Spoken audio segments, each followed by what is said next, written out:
You are now tuned to BS3 Network. You are now tuned to BS3 Network.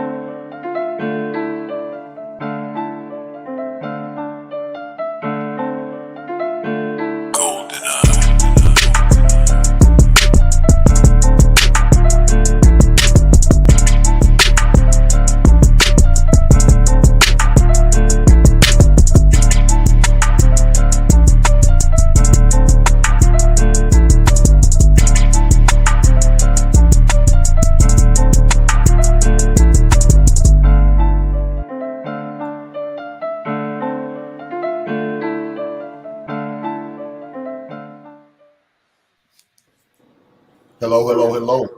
Welcome everyone to Perspective.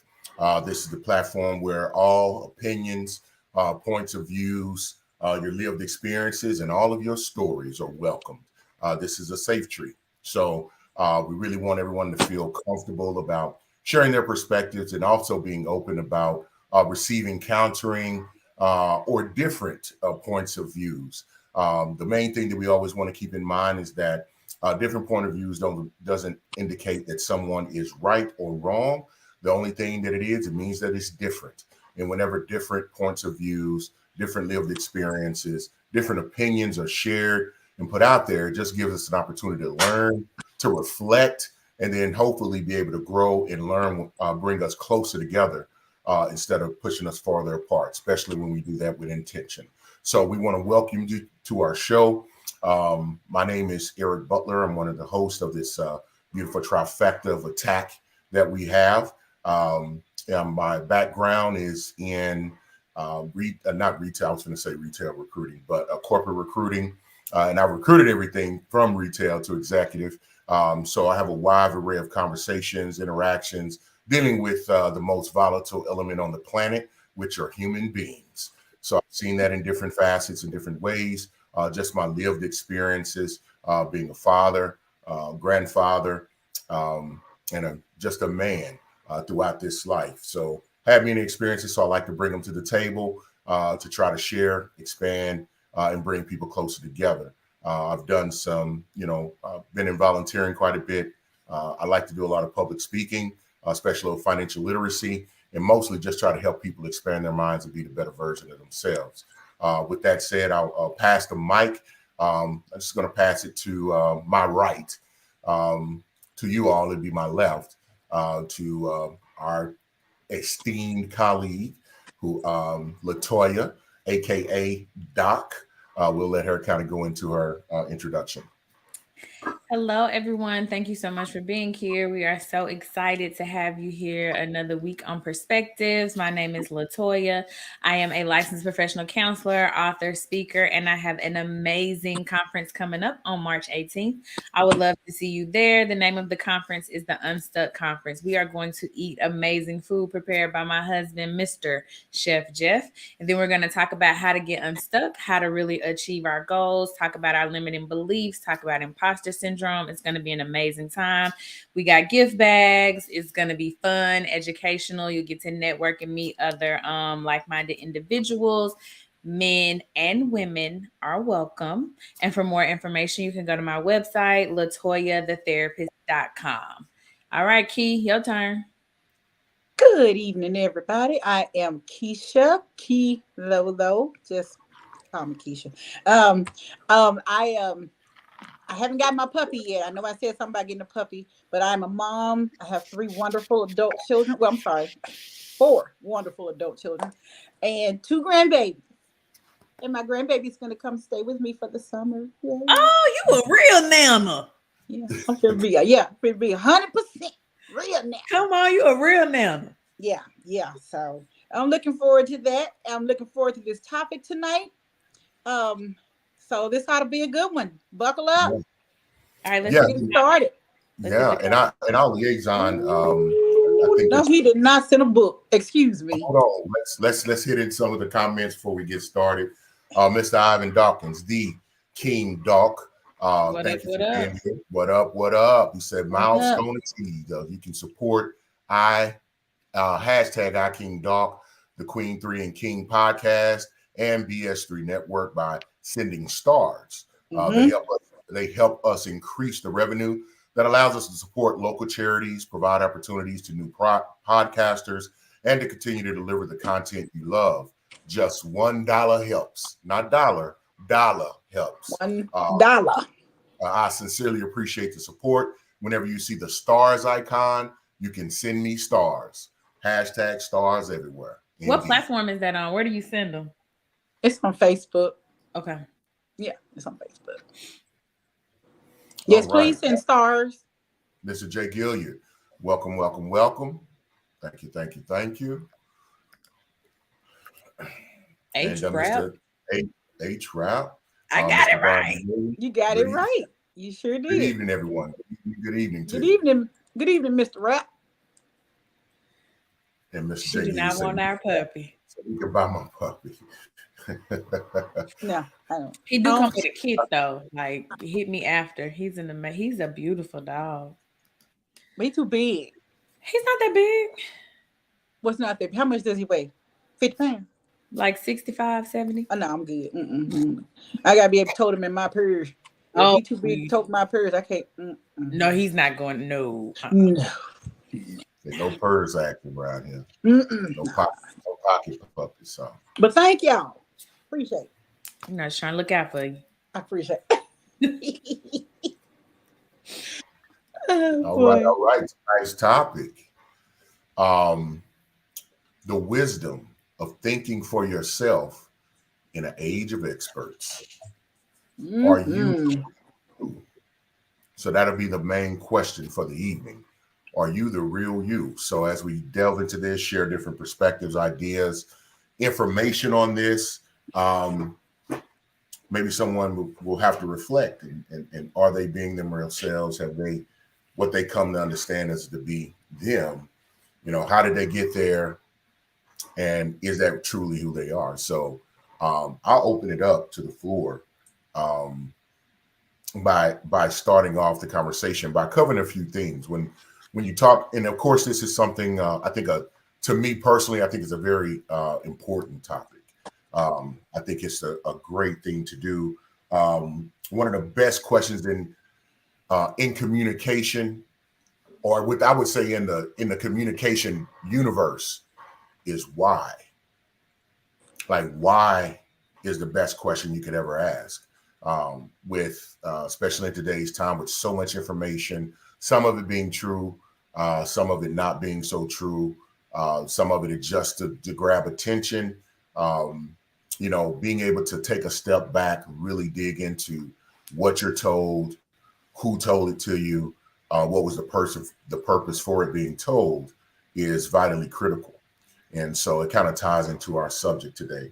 So it makes you think about philosophy, understanding what that is, implicit bias, implicit biases, cognitive dissonance, indoctrination, aka brainwashing, things like that. So I'll just open it up to the floor. And what are your initial thoughts on the title and that question? Are you the real you? I have several thoughts. So my first thought is when you said the most important question is why. That's so funny to me because in my master's program, they teach us not to ask why. Like, because when you ask a person why, they genuinely or initially, should I say, they get offensive. They're like, what do you mean why? So why can come across kind of harsh. But I think along with this topic, you're saying like, are you thinking for yourself, blah, blah, blah. So maybe asking a person why they're doing the things that they're doing or why they believe the things that they believe is super important. I just would frame it differently. Like I'd say something like, oh, where'd you read that? Oh, can you show me where you got that knowledge from or something like that? So that's my first thought. But then my general thought on the question, as one of the experts in today's world, I think it is important to have us because we bring a different perspective. But I do think it's important that you research who you're listening to and you make sure that you're checking in with yourself. Like, do I think this because so-and-so online with 1 million followers thought it, or is this really what I believe? So those would be my initial thoughts. Thank you. Right. But I guess I only have really one thought. And it is the part, I guess, as far as about the experts. And since Toya, you said since I am the expert, Is uh, me. is okay.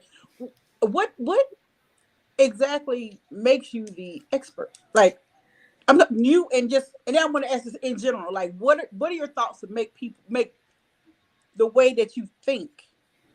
Let me see the wisdom of thinking for yourself in an age of experts. So like how how do you fit into that as an expert? What makes me an expert? It's probably my 10,000 plus hours of study experience and doing in the field of mental health. It's the license provided from the state that I paid for, took a big old test for. That's what makes me an expert. I've been doing this for a while. So when it comes to mental health, like that's my bag. Other people, I can't speak for them, but I think when we think about the word expert, we think about someone who's in the authority, like a thought leader. That's what I think about. Okay. But in your profession, are you teaching people to think for themselves? I absolutely am. Okay. Because that's what I want. We don't need a bunch of mindless people running around here. People need to be able to think for themselves. And like my clients will disagree with me. I'm good with that because they're the expert in their life. I don't live in their life. I don't walk in their shoes. I'm the expert on this like psychology, behavioral mental health. I know that. I know what they teach. You know what I mean? But I can't tell you if that doesn't apply to your personal life. I can't say like, yes, you have to do it this way. That would be dumb. Then that would not make me an expert. That would make me a crazy person. Okay. I know I asked earlier whose topic was this, and it was Eric's. When you said but when you came with the topic, was it with Toya being the expert in mind, or like other people which could be experts? No, well, I think it's very subjective. I think there's so many different criterias that individuals will take on the definition of what an expert is. For example, Latoya, concisely kind of explained why she views herself as an expert from her personal view, and then also from the wide society and society's understood indications of what an expert is. So if you especially because the definition of expert is someone who's practiced 10,000 hours plus in a particular field, whatever it is, that kind of leans in. They say you become one of the top 1 or 2% in your space of that. However, me personally, when I look at experts, I really look at and I think that's necessary within, and then it goes a little deeper because there's levels to it. Like you can't just, I read a lot about being a doctor, so I'm ready. Mm-hmm. No, you got to do clinical. No. So, and then there are some other things that it may not take that much. And then you have aspects of people just being gifted. You have some people who can play music immediately by ear. You have some people who can, play instruments and don't know how to necessarily read music, but they play beautifully if they're doing it in a jazz form, just freestyling. So there's a lot of elements that come to that. But so it depends on what particular topic or subject that we're talking about if we're going to look at experts. But but me personally, I'm going to look at the results that an individual is producing in that particular area. That will tell me whether you're really good at it, whether you're effective, and if it's, if it makes sense to put expert on your name or on your title or on your work per se. Okay. Yeah. So let's not, and then in the title, let's not get it bogged down. But I think the main thing is, the wisdom of thinking for yourself. Because Latoya just perfectly said, as an expert, she says no, because I know people are experts for themselves. And I think in her profession, she can definitely correct me and redirect me if I'm wrong. But if you're a good therapist, you're really just kind of, you're going to introduce elements and knowledge, skill that practices that will help people come to identify things within themselves, come to help them, and then present options of solution that and have seen it prove to work in other cases so that they can make a sound decision for themselves as they go forward. Would that be accurate? Yeah, that sounds good. Okay, thank y'all. That Yeah, sounds good. That was a absolutely. good question, Key. Way to pop that thing off. I know she did that. She dug in like, hold on now. We can't just get that out too easily now. What's going on? Well, Go right ahead. go ahead. I'm sorry. No, go ahead. Is everybody frozen? No. We said go ahead, Keisha. You was about to say something. Oh no, I was telling you go ahead. I'm like, is everybody frozen or something? No. I'm sorry. No, you go ahead. You're good. Yeah, let's read the comments. Ivan King Dog says, I don't know how to be and wouldn't want to be anyone or anything else but me. Why would I not want to be me? With all this the Lord gave me, I am that I am, I would say. Yeah, okay. No, and so that's a good precursor. So Ivan says, hey, I wouldn't want to be anything but me. So I want to pose the question. We have to look at how did we come to be, and I'm not trying to pick on Ivan, definitely, because it'll blow up the spot. But I want people to ask themselves, how did you become who you are? Think about your fundamental values, your beliefs.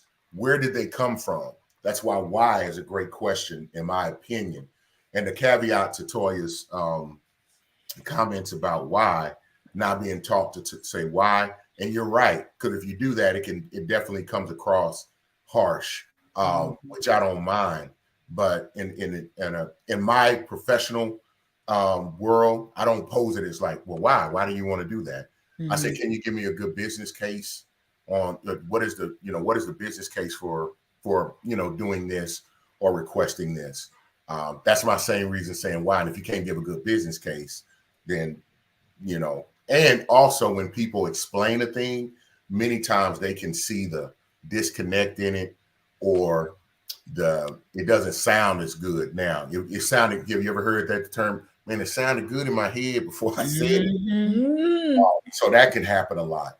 And so when I say, guys, I'm sorry. Excuse me for one moment. Keep talking, Eric. I can hear you. Just give me 1 second. When I say why, and it came just, and a lot of that from I can only speak from my personal experience, but just kind of having to reevaluate my values. Like, why do I believe what I believe? Right. Why do I handle things the way that I handle them? And not saying that, and in this case, I'm not saying any of those things are bad, but it's good to know where, why, like, where did it come from? Okay, because many cases we have that I did it because, one of them situations, I call it my mama's reasoning. I did it because my mama did it, my mama's mama did it, and my mama's mamas did it. And so that's why I do it. And that's just it. And, you're not trying to be disrespectful. It's like, okay, so is it still applicable today? Whatever that belief was, do you know where it came from? And then I'll let Toya respond. I'll share one story. My grandmother had always say, no whistling in the house. And so I'm 40 something years old. I'm walking through my house and I'm something with tunes in my head and I whistle. And I had probably done this hundreds of times. Stop. I got self-convicted, stopped and looked at her, and she looking at me like, you whistling? And so I took a couple of steps, but I stopped. I said, well, one, whistle if I want to whistle. It's my house. Two, I'm too damn grown. Why was I convicted and afraid about what my grandmother was going to do? Because she ain't going to do nothing. And then three, I turned to her and I said, I said, hey, mama, I said, why are we not supposed to whistle in the house? And she said, because my daddy, this is my great grandfather. My daddy said we ain't supposed to whistle in the house. I said, oh, okay. I said, so did he say why we shouldn't whistle in the house? She just said, no, he didn't. I don't know why we're not supposed to whistle in the house. And it just dawned on me. I said, man, I've held on to this, shared this with other individuals, really held this tradition or this thought process as something concrete we don't even know what the hell, we don't even know why and what's the reason for. It could have been, man, when you whistle, and you think about it, this is my great-grandfather, my great-grandmother, their generation. This could have been sharecropping. We don't be whistling because you sound too damn happy, and somebody or Ku Klux Klan, we want to be quiet. You don't know what it could have been. It could have been predicated off of something else. Similar to the holding your finger up at church. We know that comes from like, can I go to the restroom? But it's these things that get passed down. And if you don't look into them deeply, you will carry those things, operate in that way, and you really have no reason why. And it may not really be something that really resonates with you, or you've taken the time to say, yeah, that's something that I would like to, perpetuate out of myself, or that is something or a philosophy I would like to follow. I'm not saying change any of it, but at least take the opportunity to crack the book, research it, and ask yourself, is this something you want to continue to follow? Because everything that we get early on is indoctrinated to us, is taught to us and given to us. So that's why that's my perspective on it. Okay, so as you were telling this story, it just made me think about so one of my favorite books is The Four Agreements by Don Miguel Ruiz. I think everybody should read that. I really think it should be like required reading for adults. But in the beginning, he talks about how we're indoctrinated into everything. We don't get to choose our religion. We don't really get to choose like our political preference. We just kind of go with what our mama did and what our grandmama did. And so when you was telling this story about like not whistling in the house, that's what that made me think about. And so for me, one of the questions is, if we're indoctrinated, then like, how do you create this sense of self? And I think that there's nothing wrong with, starting with what you start from. So you may not whistle in the house because your grandmama said don't whistle in the house. Okay, cool. There's nothing wrong with that. How you develop a sense of self is, oh, wait a minute, I like to whistle. So now that this is my home where I pay the mortgage, if I want to whistle, I get to whistle. And so creating things or doing things that you enjoy, as long as they're not impeding on the rights of others, but doing things that you enjoy and things that bring you joy is how you start to create your own sense of self outside of what you were just raised into. Well, this story made me think when you said not whistling in the house. That's why I was looking at you like, okay, I need to hear the meaning behind it, because my nephew comes over. I can't whistle. Yeah, my nephew comes over, and when he whistles, it's annoying as hell. And it's loud and it echoes. And I'm like, dude, just stop. So I was like, man, I need to find out what's the reason so I can tell him don't do that. But no, I was just there's no reason. So I was using it as an example of being indoctrinated with something. Yeah, I understood that, but I just thought about that when he come in here whistling with his hand in his pocket like he's somebody's grandpa. So, and I wanted to ask Toya about like philosophies, which I think is going to get home. Indoctrination probably encapsulates it really, really well. Because doing just in my career, being involved in a lot of like diversity, DE&I trainings really reveals a lot of this, like the implicit biases, which leads you to start thinking about why you think the way you think. One of the things that we have to consider is like our current state of division with racism, classism, and a lot of our social movements and nuances, and the influence, positive and negative, that it has on individuals, like that crowd mentality, so to speak. And if you take a look at it and the damage it's caused, for me, it just naturally leads me to question that. So that's kind of what brings up my perspective and ideal and my feeling that it's important to address it. I'll read the comment. Andy Williams says, superstition relating to whistling has been common across cultures. Do it indoors and bring on poverty. Do it at night and attract bad luck, bad things, evil spirits. Transcendental whistling would summon supernatural beings, wild animals, and impact the weather. Interesting. I had never heard the one about impacting the weather. No, I I had mean heard the other one. superstitions go They go go deep real. though. Yeah. Yeah, like don't put your purse on the ground. Don't you spill salt. Now you got to throw it over your shoulder. Hey, don't be sweeping my feet. Stuff like Mhm. with the broom. Ivan Dawkins says I would have gotten my teeth knocked out of my head if I had whistled in the house as a kid. See, and that was my thought right there. Because every time my nephew does, be one you popping. But like that's what I thought, really. But I don't know. Dang. Okay, what does it mean when you get to not to sweep your feet? I'm sorry, y'all. We get way off, but I need to hear this. Y'all keep coming on this and that. What does it mean to not sweep your feet? Because I tell people that, but I thought it was you I won't think ever get married. they sweep away your wealth, right? Like if somebody sweep your feet. Everything. That's why you don't put your purse on the ground. You just Yeah, but you put your it purse was on like you always in a money. related to something of that nature. Yeah. Yeah. I think it's if they sweep your feet, they either gonna sweep away your money or sweep away your good luck. They're gonna sweep away something. That's why you don't do it. Mm-hmm. Oh gosh. Hello, Okay. Mr. Ben. How you doing? Hey Ben. Man, how you doing, good man? So when we talk about philosophies, like the study of I guess the nature of knowledge, realities or reality and existence. So we're in America, right? So we have all of these conflicting, and I think it's one of the most interesting places on the planet because we have such a melting pot of different cultures, people from every walk of life. We have the unfortunate history of cattle slavery, and then the absolutely miraculous and outstanding and divine rise of Black people um, in this country to survive what they have and overcome what they have to even be where we are now. We're not even where we should or could be, despite all the problems we have facing us.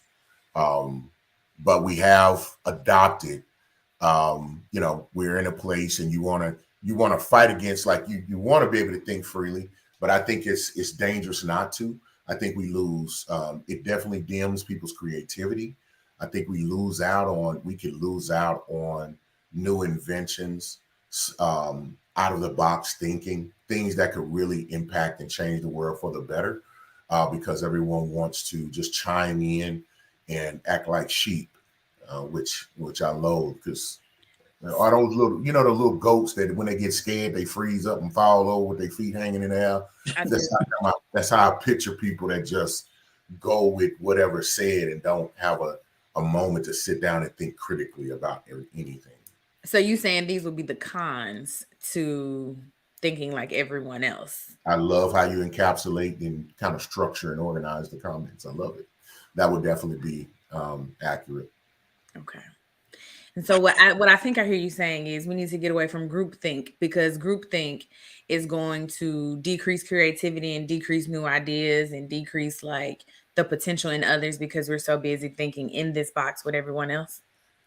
Not even just be afraid to do that, because the crowd is vicious. The crowd is very vicious, and I think that so there's so many like layers to that, because not only is the crowd vicious, but if somebody saw you make a mistake 5 years ago, and now you have changed your thought process about this thing from 5 years ago, and you done read a book, you met a person, and now you're like better. You know what I mean? Like you didn't watch the perspective before. You didn't watch all the perspective broadcasts. You better all of that.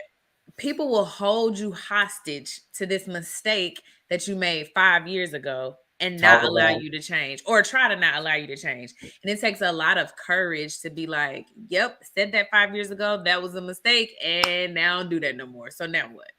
Because the crowd, like, they will find that old tweet, or they will find whatever you did, or to have a picture of you doing something, and then it's like, could that person not change? Exactly. We will not give people the benefit of evolvement, which is something that I think in some cases we don't need to give them the benefit of doubt, like in extreme cases, like with racism and stuff like that. But if you made a mistake and didn't use the right pronoun, like maybe it was a mistake. Yeah, I'm not gonna open up that can of worms because I'm just like, and that's the thing, I would, if I'm on the outside and I'm listening to me, it would sound like I'm just against group thought or the precepts and maybe social agreements that society, the agreements that society has come to put in place that are beneficial, certain laws, but I'm really promoting that as we do that we leave ourselves enough room to reflect, to actually change. I think because I think even changing your mind is frowned upon in our society. Like if you change your mind and be like, nah, but you said I was presented with new evidence that and new information, new evidence. And then as a rational, logical thinking person, and I see that I have proof now that what I believed before it's not so. So based on that new information, that new proof, that new evidence, then my thought and my perspective on that would now change. So have y'all had any experiences or know of individuals, whether it's personal or outside, maybe you were the person next to the person, where you've seen that happen in that way? I'm sure I have. I can't think of one right off the top of my head, but every day, like every day we learn something new, we encounter someone, and so our opinion of things that we used to maybe hold like from a general perspective can change. So like I remember back in the day with homeless people, like I thought one thing until I started working at the homelessness commission. And then I realized like, oh, we all just like a check away from A check away. like living right here with you. Oh, like you, oh, okay, this is the thing. Because I had an uncle who chose to be homeless. He said he Man. didn't want responsibilities and that like he decided to be homeless. So that was my perspective. Like that's all I knew. And so then going to work where I was working at the time, I'm like, oh no, he was tripping a little bit, but this is a thing. So I think that's my personal experience with like being introduced to something new and then changing your perspective. Perspective. Mm-hmm. I can't say that I have. I'm sorry. There was this one time we was out, me and my sister went out, and I ordered a margarita, Mm-hmm. and she said, "You're drinking?" And I said, "Yes." And so I drank the margarita, and and I thought about it a little bit later. So I got another one, and I thought about it a little bit later, and I stopped drinking margaritas and started drinking Douce. So I guess her, what she thought about me drinking the margarita, did make me change my perspective. I started drinking something a little bit heavier. So did that? Since I still I'm not drinking gonna a play little with bit. it. I mean, All right, we're going to take some of the comments. Hold on, let me go back to this one. We didn't read this. All right, Ivan says, don't split that pole. yep. Don't step on that Tell clap. my kids that. Don't split the pole. You'll fall the family tree. Man, that's dang. I don't know. H-Rap, Mr. Brian D. Williams says, with that, I would say for the most part, you should never participate in groupthink because who's to say the group is correct for you? Mm-hmm. Absolutely. That's true. When he said that, it made me think of something. He also says at one point, slavery and Jim Crow were the law via groupthink. Mm-hmm. Indeed. Now, perfect example. It made me think about the Jim Jones, the minister that took his congregation to Ghana. The Kool-Aid with the Kool-Aid. Oh, I thought you were talking about bowling. Me too. I was like, what Jimmy do? That's why I did. I like, hey. And then in my mind, I'm like, in my mind was like, what Jimmy do? Do I know that man him Jimmy? No. Yeah, not that Jim Jones. Much love in hip hop. But yes, go ahead, Jim Jones with the Coke. Yes. Yeah. No, I think that's very severe case of groupthink and indoctrination. Heaven's Gate was another one. Say again. Heaven's Gate. Yeah, where talking about where they all shaved their head and thought they was gonna beam up, and they did that group suicide. Yeah. And then down in Waco, David Koresh. David Koresh. Mhm. Look, that's sad. We got too many examples. Ooh, And Yahweh Ben Yahweh now. Sorry, y'all. I be watching the no. I like it because what it does is kind of give you an implication of that's how the detriments of it. You know what I mean? And then if we look into our political system, and there's just a lot of areas you go there where you see where we need to just slow down. And if people would really take the responsibility to say, okay, I know what I heard, but let me research it. Let me really find out if this is the case. We're always quick to do that. And go past that Wikipedia line. Go to the next line when you're researching on Google. Feel free to hit Google Scholar. Just just a little tidbit, throwing that out there. Thank you. Now put it out there. They need to know. They need to know. Feel free. It's not like let me Google it and then whatever Google says is what it is. You know what I mean? Even when I read my favorite book, which is the Bible. That's your favorite book? Yeah. Who's your favorite person in the Bible? And Jesus don't count. Solomon. What you like about old Solomon? He was the wisest man that ever was on the planet. All right. And he had a long reign with no war and had more wealth. And he was so wise that he asked the right damn question. Come on, right question. So if the Most High says, listen, I'm going to give you wisdom that'll never be surpassed. He said never surpassed. He didn't say it couldn't be matched. I'm just putting it out there for those who think like the butler. He said, I'm going to give you wisdom that'll never be surpassed. You won't have wars because you asked for, because what you requested was so great. He asked him, he said, I give you, what is it you want? He said, I just want wisdom so I can rule over your people properly. Hell of an example to give. So when it comes to Proverbs and Ecclesiastes, that's where I camp. That's where you'll find me. If you're looking for me, that's where I'll be. He kept it 100. He kept it 100 in a buck. Him and Melvin from Baby Boy. Them two right there are two wise individuals because they both have done it all, seen it all, done it all to the fullest. Okay. And it's all about guns and butter, baby. So I'm serious. Solomon said about the same thing if you read it. Now, if you have any questions, you don't understand, just call me, ping me, DM me. I'll help straighten it out for you. Beat me 911. And call me on my cell phone now. No, I'm serious. It will definitely set a lot of things straight. Because if he don't know, then who knows? Okay, but I'm sorry I had cut you off because you said the Bible was your favorite book, but what was you gonna say? As far as that kind of threw me off. But yeah, my bad. I said the Bible is my favorite. And even when I'm reading, I do research on when any of the any book, if you read John, Matthew, Mark, or Luke, first of all, do some research on each one of them. Then next, when you're reading what they're saying, who in the hell were they talking to? And then find out something about the people that he was talking to, because what they're telling them, the instructions that they're giving them, are particularly for them. It was a reason why he was telling that particular group of people to do or not do a certain thing and what they need to try to practice to try to set them straight or to help them.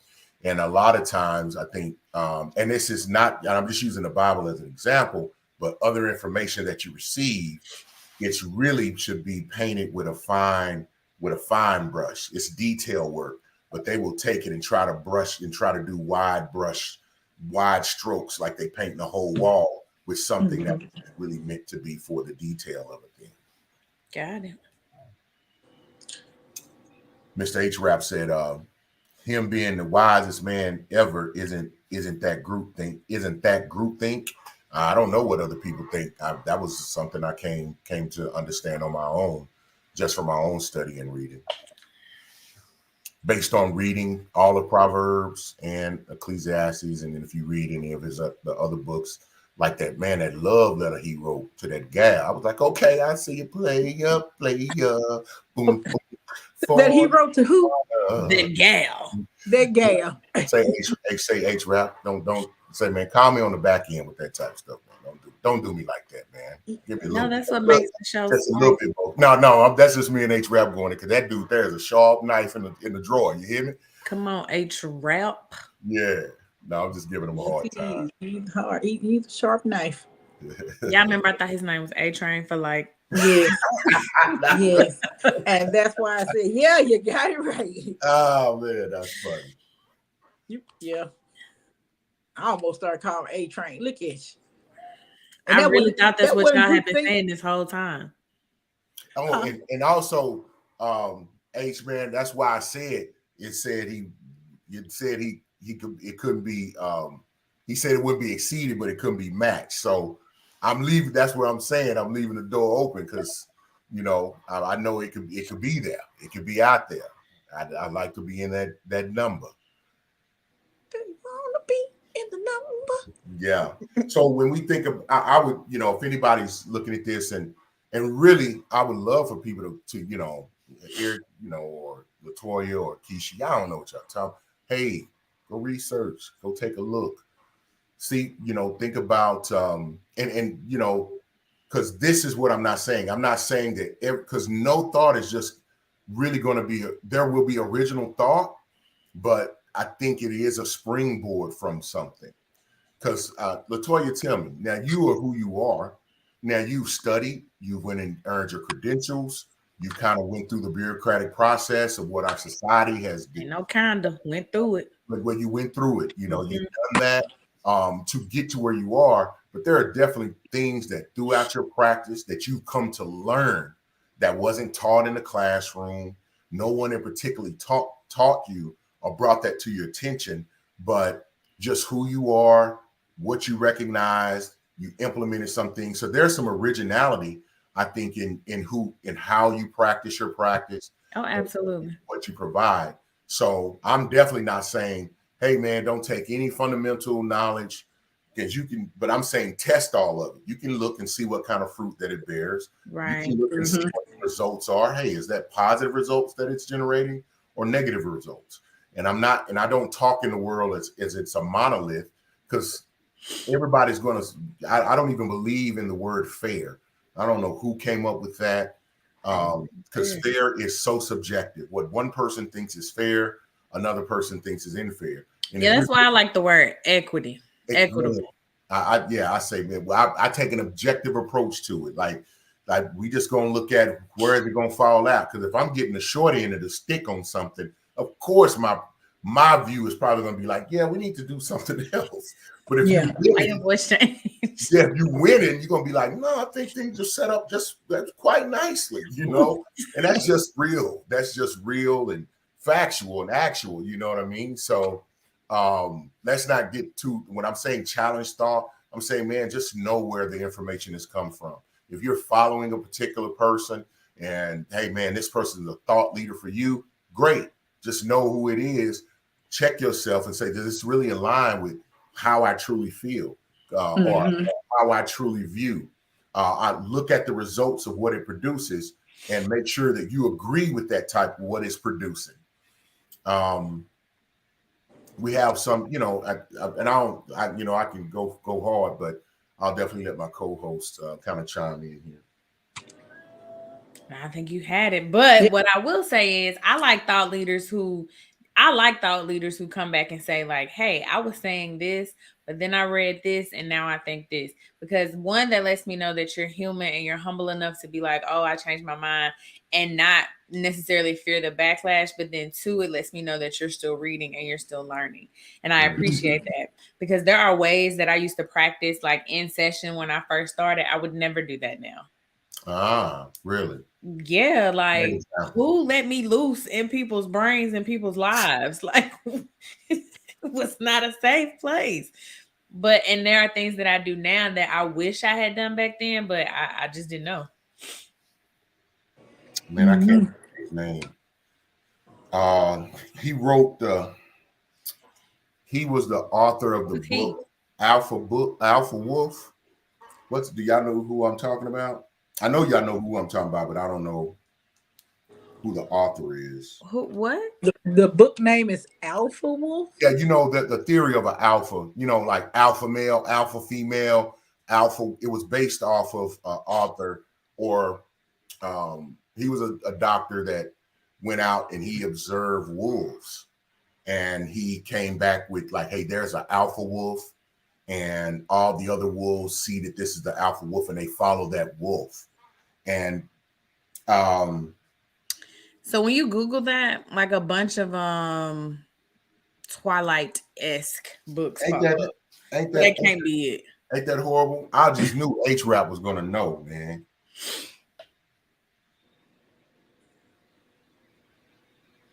Brian, do you know? No, I don't think he know, and he might not even still be on. But I'm Okay, but anyway, what was the point? We don't know him, Yeah. but what'd he do? His name was Schneekle or something like that. But anyway, to your point, Latoya, he wrote the book with this theory that there was an alpha wolf and all the other wolves bow down to the alpha wolf and he's the leader, blah, blah, blah. Then he kept, but that was his practice. And he kept researching, and then he come to realize there is no such thing as an alpha wolf. And just think about that. That is so prevalent right now. Men and women both say, I'm an alpha male. There's all kind of information on this is the alpha male, this is the alpha female, this. These are the prerequisites and the attitude. And he said, no, I was wrong. He came back. And the book still sells to this day because people got a mind of its own. Yeah, people like what they like. And that's where the what they call it, confirmational bias comes in. Because you like what you hear, you will make that evidence that supports what you already believe. Yeah, you'll only, and then when you seek out things, your brain filters through to make that what you want to believe, make it true. Yeah, it's scary as hell, isn't it? Just to think, to me, it's to think about it. Just I'm like, man, you get led astray if you're not vigilantly, if you're not, I would say, actively vigilant on protecting your mind and your thought. Like you really have to be diligent on those things. But anyway, my point is, he came back to recant and say that's not the case.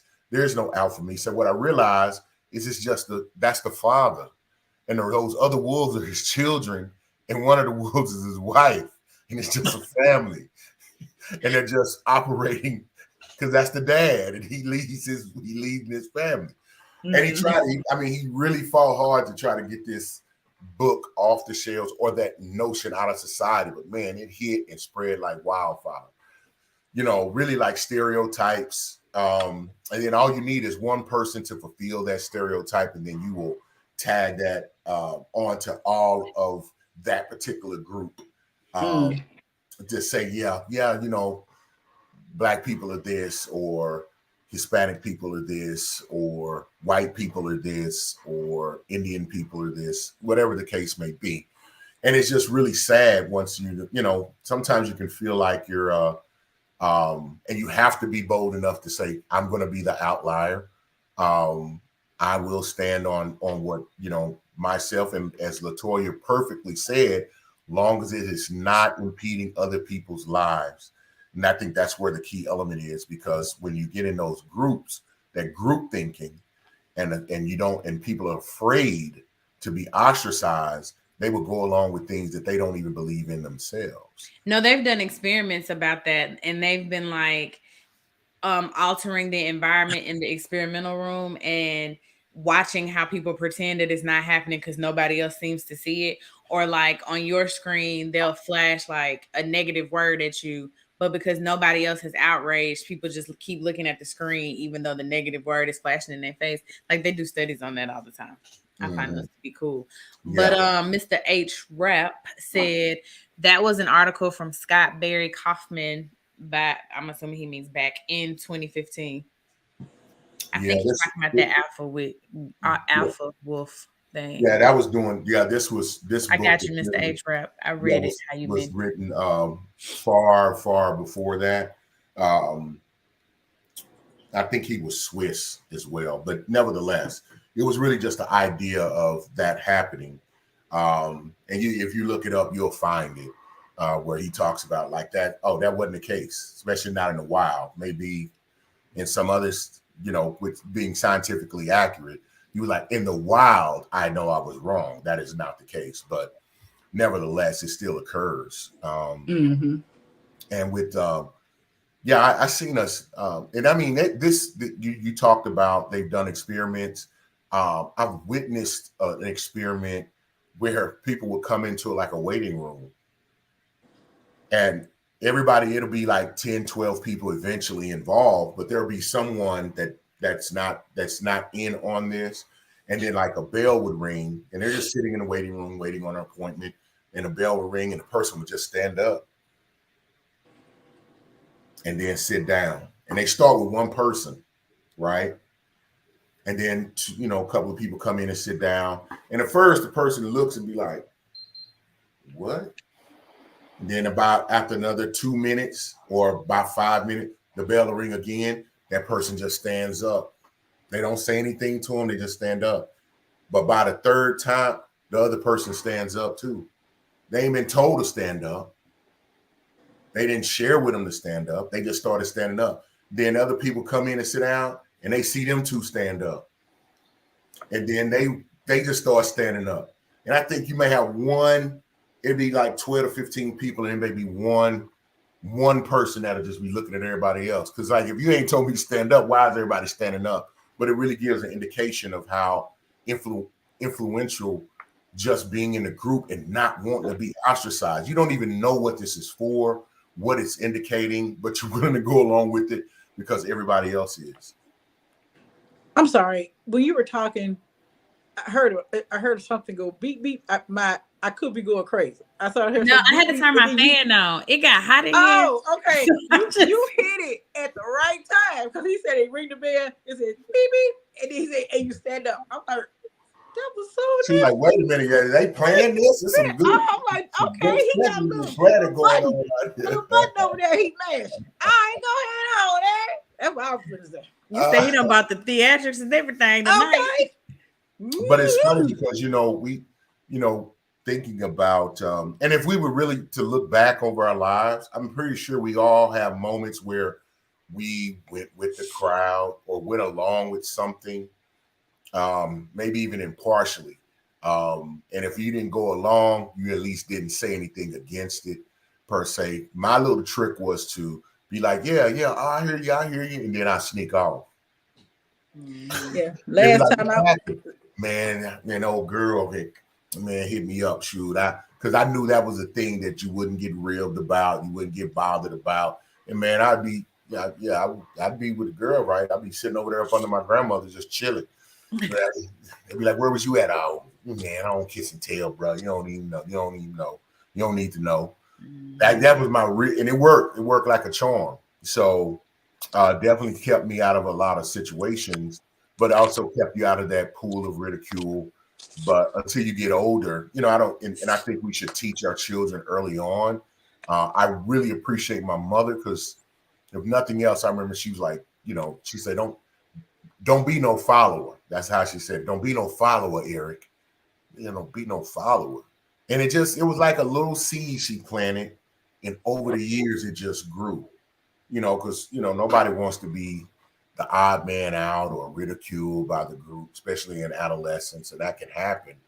But that little seed was just enough to keep me, I think, bold enough or afraid, one or the other, to not just go along with the status quo when it came to that. It kept me out of a lot of trouble, a lot of situations. Yeah, because last time I went along with something, I got pregnant. I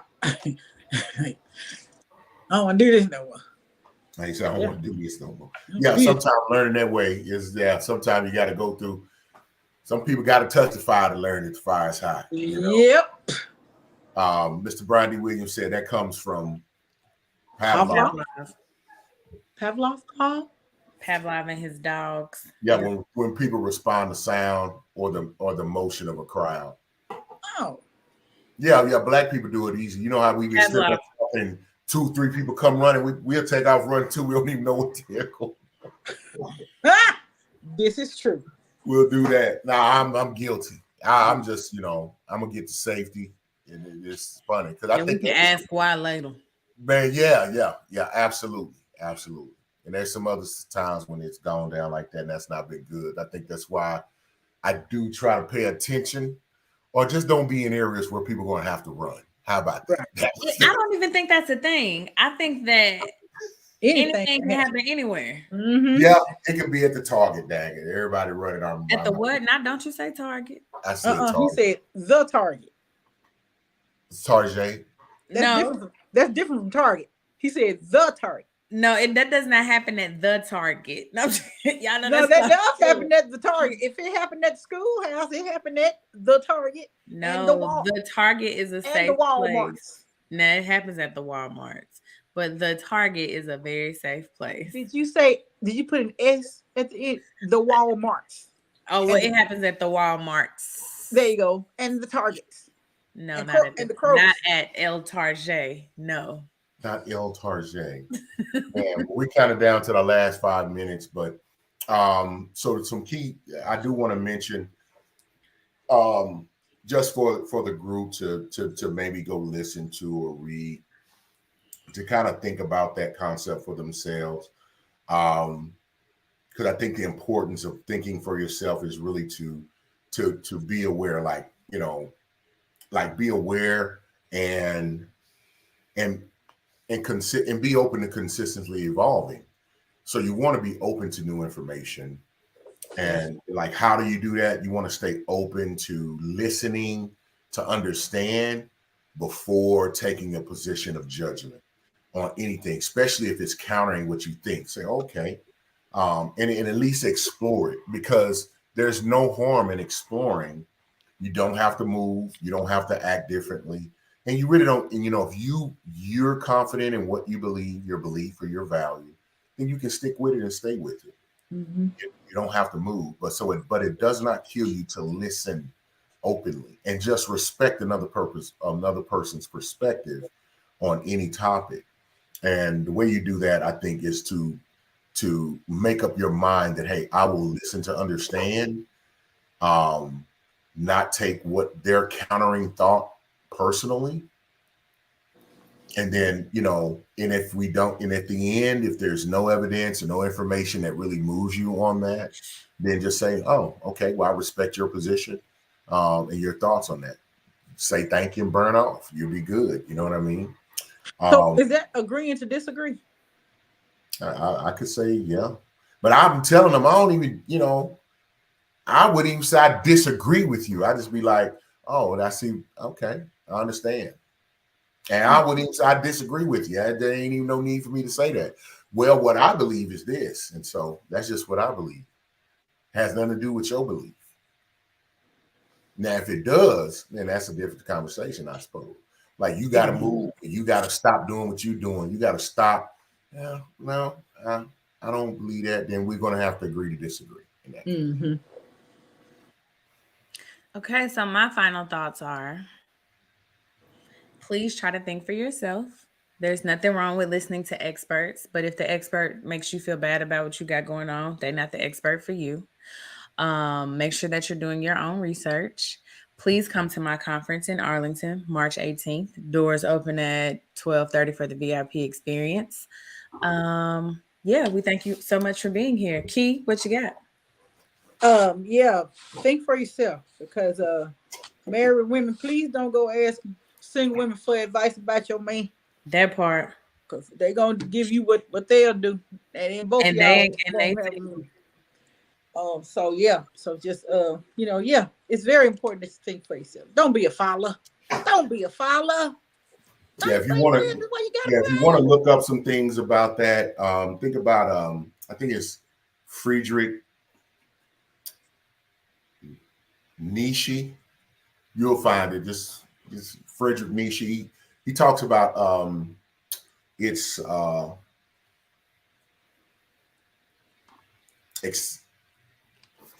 existentialism. Say that quick 3 times. But he has about a few points on about the difficulties and the cons of group thinking, and then also some benefits of thinking for yourself. And then also research him before you just take what he says for granted. But I find, his philosophy to be pretty sound. It's in line with my own personal philosophy. I live in complete honesty and truth with myself. I try to operate with balance, and I respect reality, so that I can make decisions that put me in what I call the 3 Ps, to put me in the winner circle, put me in a position of power, prosperity, and protected. And that's just a guideline for me personally that helps. It has helped change, elevate my life, and put me in a better position.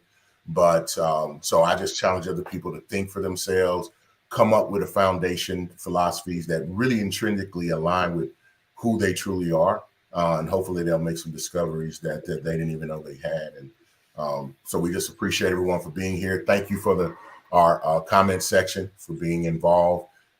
We thank you. We'll see you next week here on Perspective on Thursdays at 8:30. Make sure you go to the BS3 network, BS3 network. Look at all the other shows, see what our calendar and our schedule is. If you have questions, make comments on our page. We'll be sure to respond to you, and we'll see you next time. All right. Oh, one more thing. And if we owe you any money, we ain't got it. And if you need it, get it from God. All right.